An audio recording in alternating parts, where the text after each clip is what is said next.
What is up? What is up? This is LSU Recruiting HQ. This is your host Michael, and we are back from our brand new studio. We've been going for feels like forever now, but we are back, and we are back forever now. We're not changing. I'm done making adjustments. I mean, this is it. This is the best I got for you guys, man. From here on out until we're rocking and rolling football season, man. We're going to be talking LSU, LSU, LSU, all right, every week, all right. We got LSU baseball season coming to a close, LSU softball hitting the postseason, and, man, since I've been gone, man, LSU women's basketball has been on a tear recruiting. Man, we're just going to have to rename LSU Portal U, because I mean every sport is the same thing. Football killing the transfer portal, Mac McMahon grabbing this guy, grabbing that guy, and then you got Kim Mulkey and what she's doing, coming off a natty, bringing in the best two players out the transfer portal. Like, what a tremendous performance by women's basketball this past season. And then they follow it up, and they're setting up for another dream team type season with Angel Reese and all them ladies coming back from last year's team. And then we got to talk about LSU baseball. Personally, my favorite sport. They hit the road this weekend against Georgia. Won 2 out of 3. Wasn't able to capture the SEC championship regular season title because they lost on Sunday. They got what they needed from Arkansas and Vanderbilt. Vanderbilt ended up taking 2 out of 3 from that series, but they just weren't able to get it done on Sunday. We're definitely going to talk about that heading into Hoover. And then, of course, we got to talk about LSU recruiting. Man, that is what we're here for, right? LSU recruiting as hot as ever on the football trail. Brian Kelly and the boys are getting things locked in, ready for this 2024 class. Currently sitting at the number 11 spot. So, we're going to talk about all the guys, including some guys we might be seeing in the future dropping into this class as well. Like I said, man, first thing we're going to talk about LSU baseball. Like I said, takes 2 out of 3 from Georgia, and it has been a roller coaster last couple weeks. I mean, you go through a little stretch, right, where you lose the midweek games, everybody kind of freaking out. This is something that I've been thinking about throughout the season, right? I seen the bullpen struggling, but it wasn't resulting in losses yet. So it kind of was putting on the back burner, like, hey, they're still finding ways to overcome this thing. But now, that issue is taking this team by the stranglehold and become a serious problem. For LSU to accomplish its goal, which is obviously to win a national championship, when you construct a roster like this, that is the only goal. And nobody in that locker room would tell you any different. Omaha is just not good enough at this point when you put it together a kind of roster that they have this year. You obviously have Paul Skeens, you have Ty Floyd now, who seems to be coming into his own. You got to find that third guy, and I'm going to keep beating this drum. I think Thatcher Hurd is that guy. We just got to get that consistency out of him. I was more impressed. Yes, he gave up the 2-run home run in the 9th inning on Friday, but how easy it could have been to fold. How easy it could have been to give that game away.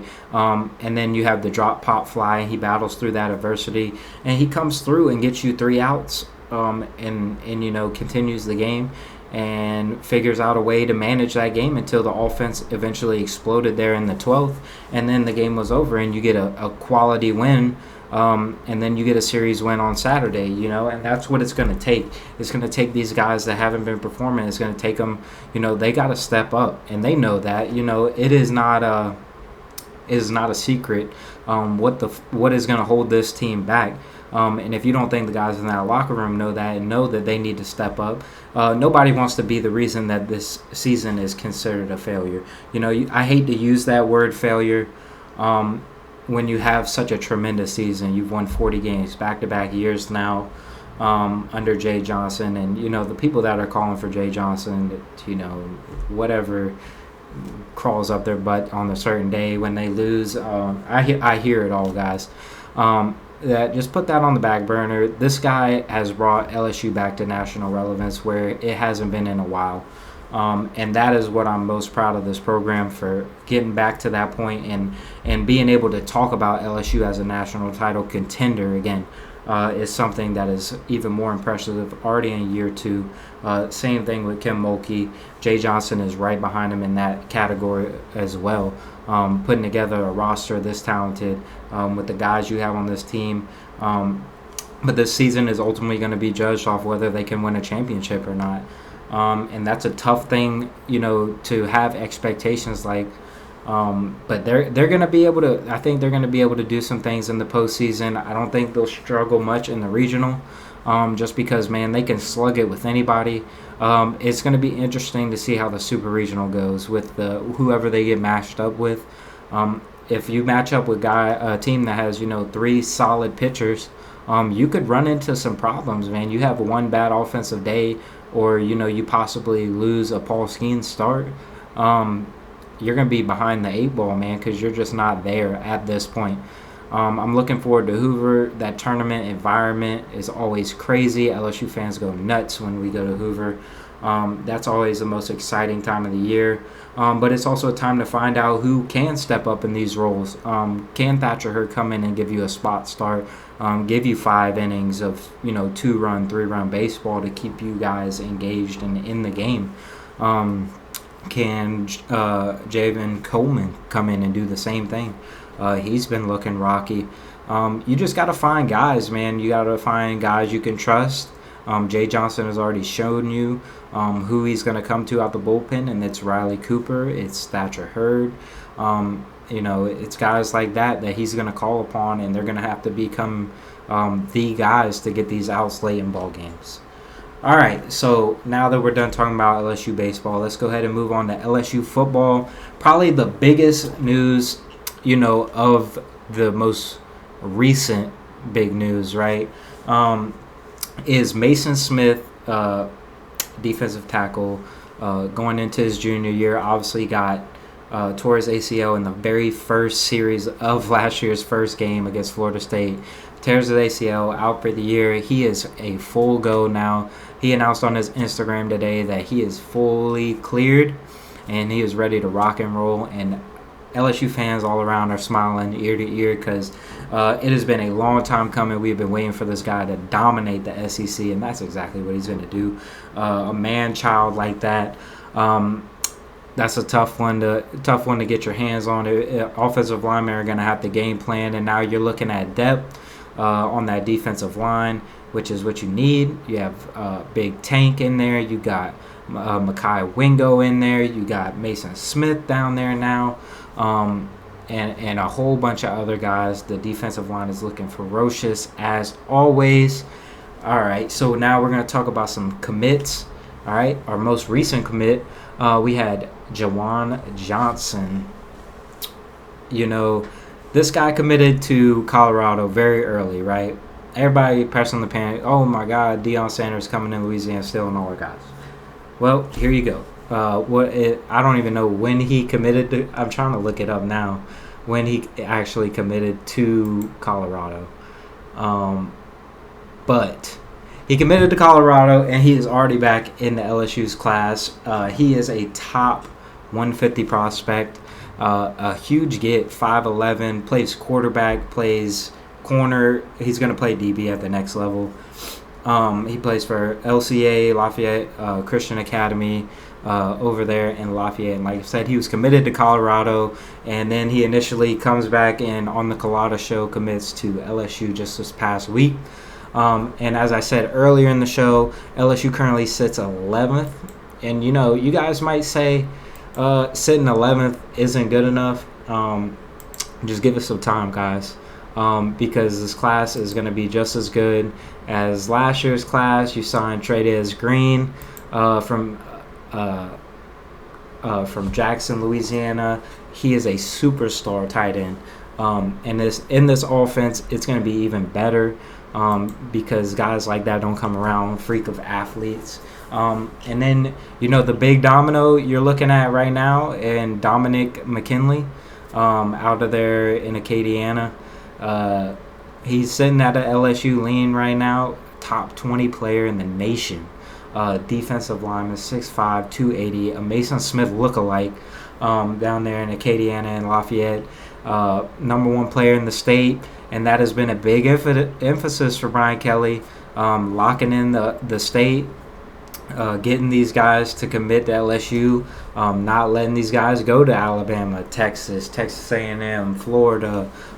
You still got guys like Wardell Mack out there, Tylen Singleton, and then you already have 2 of the top 5 committed to you right now, and those 3 are the other 3. We got Dominique McKinley at number 1, Wardell Mack at 3, and Tylen Singleton from the linebacker out of Manny. No, at number 4 there. All of them sitting good with LSU. Brian Kelly and the staff are doing a tremendous job in state right now. That's not counting some of the other guys you still have offers on the table with in the state and out of state. This class is by far not over. They sit 11th right now. I think they have, how many kids we got committed currently? 1 second. You have 15 commits. So you have 15 commits. That's not a low number by any means. I couldn't tell you a rough estimate off the top of my head how many commits they're going to take this year. I would assume that it's going to be a little bit higher, and hopefully you won't have to dig deep into the portal this year. Like I said, this is another year where they went deep into the portal to, help out at corner, get guys like that in here and ready to play guys, and not really wait on freshmen. So that is something that you got to keep an eye on. Obviously, what the season ends up looking like and what Brian Kelly feels like is a must-need at the time is going to determine how many kids they're going to take. But you're sitting at 15 right now, the 6th best class in the SEC. That surely will change as well. You can look at this class and you can sit now. There's going to be at least a top 6 class.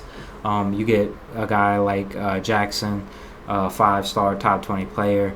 You're going to skyrocket in these rankings. But you don't put a big emphasis on rankings this early.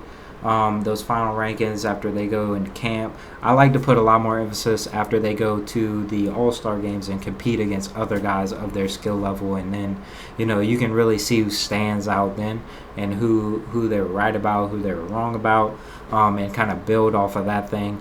The 2025 class is no different here. LSU is rocking and rolling in the 2025 class as well.